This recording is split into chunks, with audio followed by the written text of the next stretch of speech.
Okay, for our next example, again, we are going to take a look at a case of finding marginal profit. We are going to add to the question something about break-even analysis. Break-even means when your cost and revenue are equal, so your profit is equal to zero. So let's consider that you have a bike manufacturing company and your cost function, cost of producing X bikes, say it's $550 plus X squared. So 550 is like a fixed starting cost, and this is as you make more bikes, perhaps your prices increase like that. Your cost increases by this given function. Just for an example, it's not a very realistic example. Now, suppose the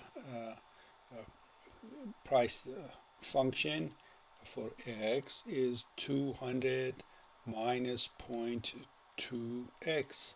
So that is our demand function written in this way. First of all, we want to figure out what is our revenue. What's our revenue? And then we want to find out our profit function, P of x. And then we want to do a break-even analysis. So we want to know when we are going to be profitable. And then we want to find out our marginal profit, P prime of x. We want to do that. And perhaps use decimals for general case. So first of all, what is revenue? Revenue is, well, how many items you produce. That's x times the price that you charge at that level. So it's going to be x times, here's our price, 200 minus 0.2x. So this is 200x minus 0.02. X times x becomes x squared. What is the profit? Profit function is, well, revenue that you collect minus the cost that you have to pay out. So that's going to be 200x minus 0.2x squared, and then minus the cost. The cost, we put all of it in one parenthesis so we don't make a mistake with my negative signs. So I'll have 200x minus 0.2x squared minus 550 minus x squared.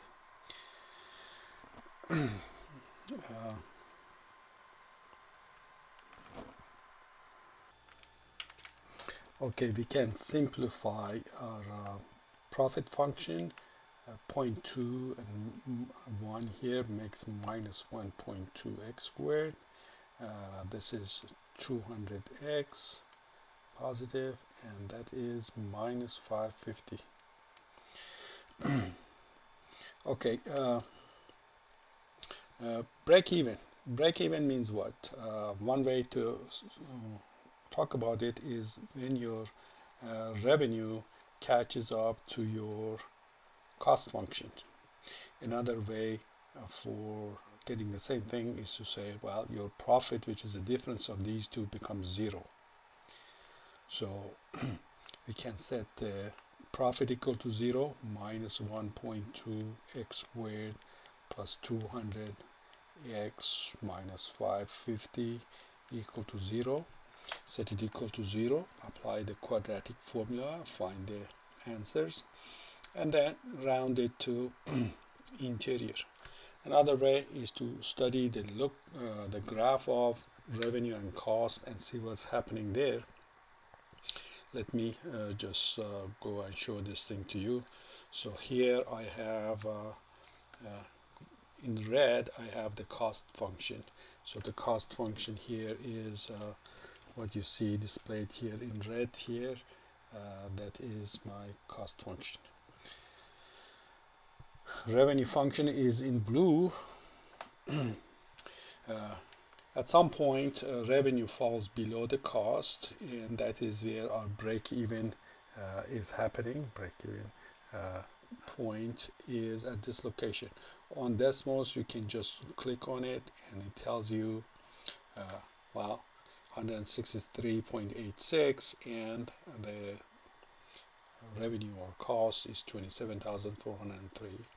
Well, up to 163 units, we are still making money. Once we pass 164, we start losing a little bit of money, and gradually that gap becomes bigger and bigger.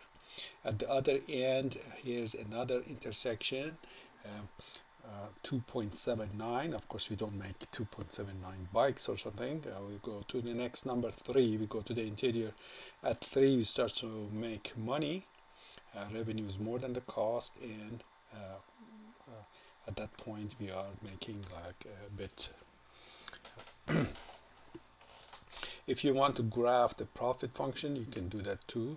So if you graph the profit function here, we can go and look at where it becomes 0. That's same as using your quadratic formula. So if you click here, you see again the same number that we saw over there, the same number that we saw at the break-even point up there. So that would be how to approach this problem. So again, when you're doing it by hand, you just apply the quadratic formula here. What was the quadratic formula? We said x is equal to minus b, so minus 200 plus or minus 200 squared minus 4 times first number times the last number,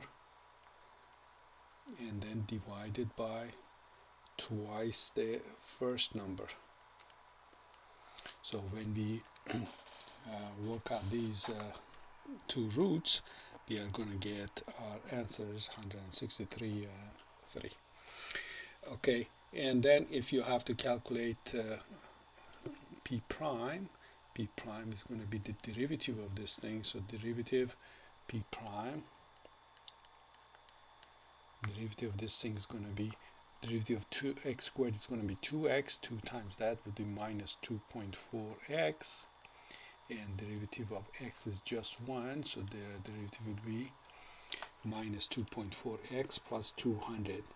If I want to find out marginal profit at a certain level, suppose we want to find out marginal profit at production of 10, this will be minus 2.4 times 10 plus 200, and that's going to be 200 minus 24, which is going to be 167, meaning at production level from 10, if we go from 10 to 11, we are going to gain an extra $176 at that level of production. Okay, so we looked at these basic functions of business mathematics. We looked at the concept of marginal rate.